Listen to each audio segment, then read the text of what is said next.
Hello and welcome to today's edition of the 12 Days of Podcast for Gareth's Random Ramblings. My name is Gareth. I'm Bex. And I'm looking at our Star Wars collection of the Advent Calendar. And it looks awesome. It does look awesome. I like Star Wars. In fact, I love Star Wars, and I am really looking forward to the next movie coming out in a few weeks. You know, someone who might be... Yeah, there's like soon. You know someone who might be interested in it? Who? It's Heather.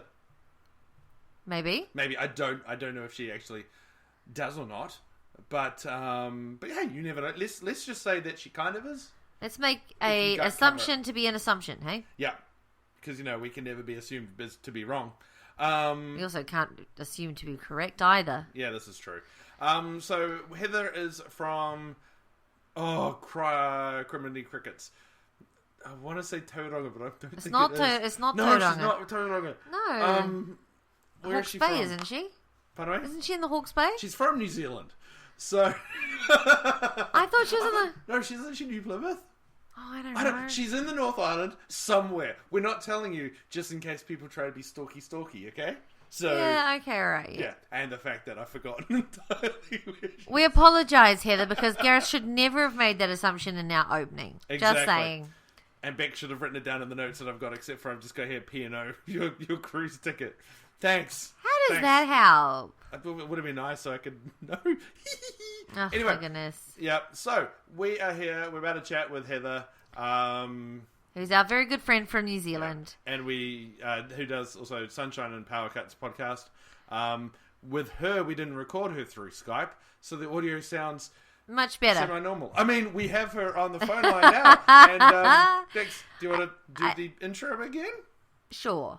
So today we're talking to Heather from Sunshine and Powercuts podcast. How are you doing today, Heather? Really good. How are you guys? Yeah, good, thank you. Good, thank you. Thank you very much for joining us. You're welcome. I can't remember what day it is. So today we thought we'd discuss on our 12 days of podcast compare our Christmases from when we were kids, because all three of us are Kiwis and we grew up in very different parts of New Zealand. Yeah. It's going to be interesting because, you know, for other people who listen to our podcasts who are in like the Northern Hemisphere, it'll be a whole different season for them. So it'll be interesting hearing our summer versions of Christmas. Absolutely. We've actually been asked sometimes if we celebrate Christmas in the summers or if we do it in the middle of the year when it's the winter. I was like, no, same day. They don't understand the fact that we've, you know, our traditional Christmas day involves barbecues and jandals and sitting outside in the pool kind of thing. They're like, wait, what? First of all, what are jandals? Yeah. And secondly, why are you out in the pool? It's freezing. It's like normally about 27 to 30 degrees outside. It's fine. It's cool. Yeah.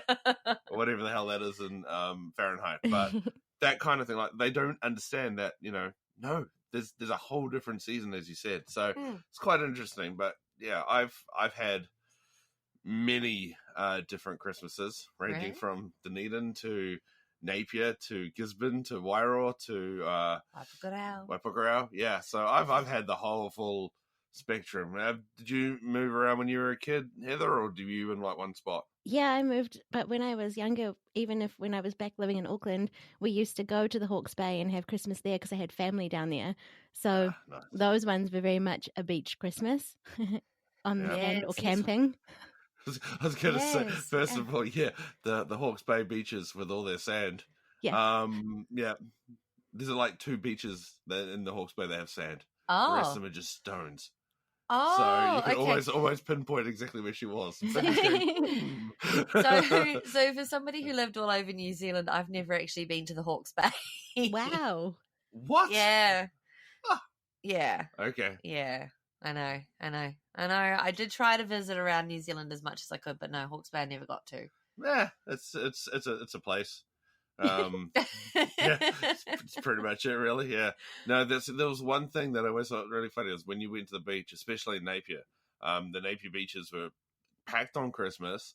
They were stones, so they weren't actually sand. They were stones, like river stones. And when you walked out, you could walk out about 10 feet, and then it just went deep. Like there was no gradual depth to it. It just went drop. I couldn't do that. So you either stayed 10 feet off in the water, or that was like, yeah, good luck, we'll see what happens. So yeah. Oh my goodness. Oh my goodness. So what did you guys do for Christmas when you were younger, Heather?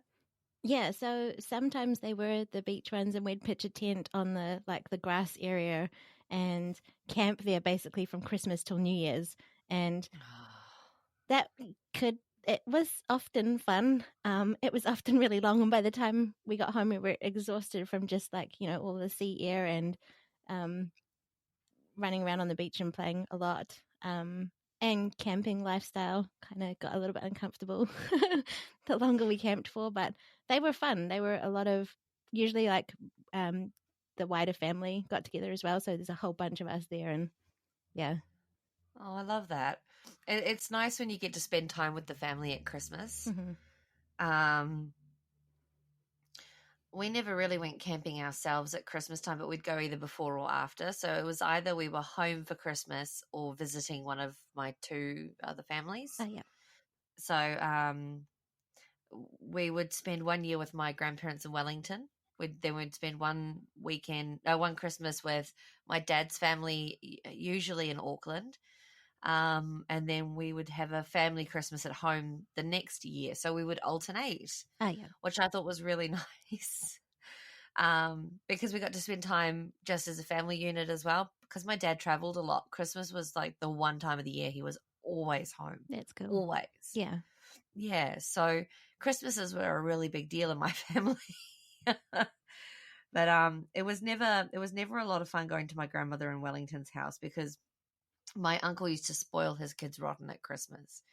And while we weren't poor, traveling to Wellington back in the day, driving with 3 kids in the back of the car, it wasn't a cheap trip. Yeah.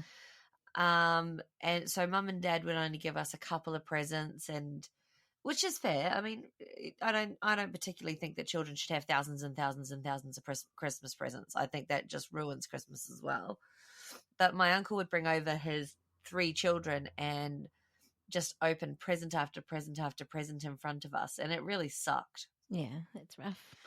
We had one of them 1 year, actually. Yeah. And I think I was about 11 or 12. We went down to Dunedin, and my dad had eaten something before we flew down, because we flew down on the 23rd or the 22nd or something like that.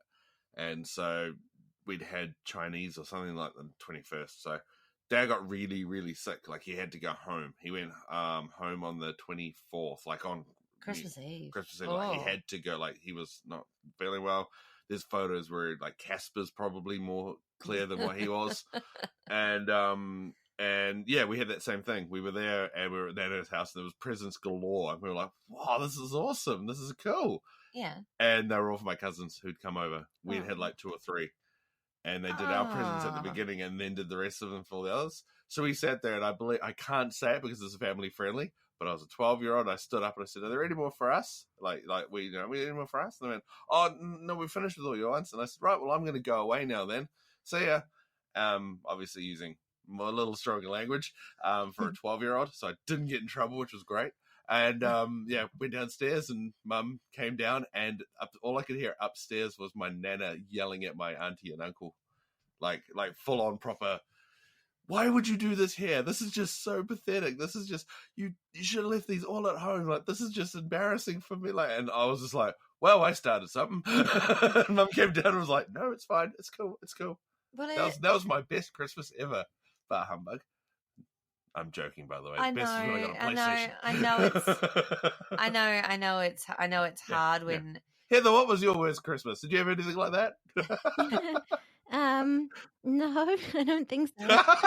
Oh, all right, Miss Perfect. No. We're perfect. That's fine. I think there might have been a thing with the present thing, but I think when we went to the beach, I don't actually recall there being that many presents for anyone. We just sort of went and did the camping thing more than anything, and it was just sort of, I don't know, barbecue to celebrate Christmas together, family meal kind of thing. And when we were at home, we didn't usually have other people there, so it was just Mum would make it a bit of a tradition around having an early night the night before. When we were a bit older, I think we went to like a midnight mass service at church, and then we'd get to open a present when we got home, and then go to sleep. And then in the morning, we'd wake up to the rest of Santa's presents in the morning, and we'd have someone with a Santa hat on who'd dish out the presents and open them up. Yeah. I love that. That sounds like what we used to be, what we had when we were at home. Yeah. Yeah. You do that, yeah. Except for the fact we weren't allowed the presents at midnight. We weren't allowed them. I remember my sister going, "Can I at least one present?" I'm like, no, nothing yet. Santa hasn't arrived. Oh, so you guys went to midnight mass? Yeah. Ah. And then we woke up, and then boom, there were all their presents from Santa, and Nana and Granddad and all that stuff, which was quite nice of Santa to deliver for us. I think Very so nice. too. Yeah. Well, seeing as we've got Christmas Eve off this year, I might go to church on Christmas Eve too. Don't worry, I'm not going to make you go. I say I'm not going to go. If I walk in that door, I'll be bolted by lightning. It'll be like, yeah, I'm fine, thank you. Yeah. Well, if you go, then maybe we can get our. You know what? Let's not talk about that. The one thing I found hard with midnight mass is I get hay fever, and like they make beautiful flower arrangements, and I used to sneeze. I'd have to either take heaps of antihistamines before I went, or I'd end up sneezing and my nose would be running and stuff. But oh no! Some of them are As really you said, pretty. I get hay fever. I was like, I know where this is going. Oh no! Yeah. Oh no! I can understand that. I can understand It's that. nothing worse than hearing in the middle of the Lord's Prayer on midnight mass someone just going, so, yep. Hey Heather, how you doing? Oh my goodness! But when you were doing the camping and all that kind of stuff as well, did you have the traditional cricket set, Yes. or the volleyball set, Yes. or the swing ball set? Yeah. Tonk. Oh, we found a swing ball set the other day, and I legit turned into a little child. Like Bex had to pull me away. It was like 20 minutes of, I want this, I want it now. I don't know if you understood why I wanted it. It was just like, it's swing ball, it's awesome. Oh, I know, but I pulled you away because we have one sitting beside the laundry sink. Excuse me a minute. I'll be back in a minute. Oh, well, I'm gone. Yeah, play swing ball. Oh no! See, we take it away camping with us too because we often go camping with friends. Yeah, and their children get bored, so it keeps them busy. Smack a ball as hard as you can. It's not going to go anywhere. Do it. It's great. Don't look, your sister's right there. We used to do that. So when you were at home with the traditional, did you have did you do ham, or did you do turkey or baked fish? I mean, I know there's so many different traditions in New Zealand. It's sort of hard to follow. Yeah. One year we did a fish, which I thought was really bizarre because like we'd always done like a hot roast dinner before that. And sometimes we'd done a hangi as well. Someone had put down a hangi. Nice. But yeah, I think mainly like roast, even like pork or beef or something rather than a ham. Only sort of later in this day with my job, I get delivered a nice big ham from one of our suppliers each year. So that feeds me for like the week, which is awesome. I love that. That's why we still do business with them, because we can ham at the end. No. They're terrible. They rip us off, but goddamn, they give us a really good ham. I love it. Our ham supplier shut down, so we have to find a new one for this year. Oh. So I'm just going to ask this for our listeners, but Heather, you said hangi. What exactly is a hangi? Cooking food in a pit in the ground. Like you build a fire up, and there's some stones on top. The fire gets hot, heats up the stones, that sort of burns down, and then you put baskets of food on top of that, and then cover it over with usually a sheet or something, and then dirt, and then it cooks in the ground.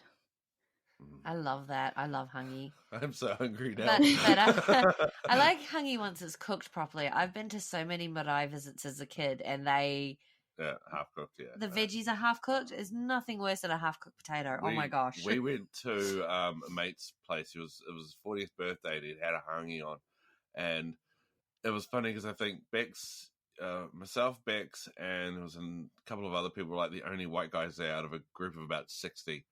And there was 4 people that went back for about thirds or fourths. It was Bex, myself, the other 2 guys.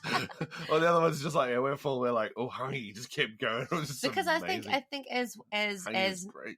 as white Kiwis, we don't tend to Pakihas, we don't tend to have a lot of hangis in our family life.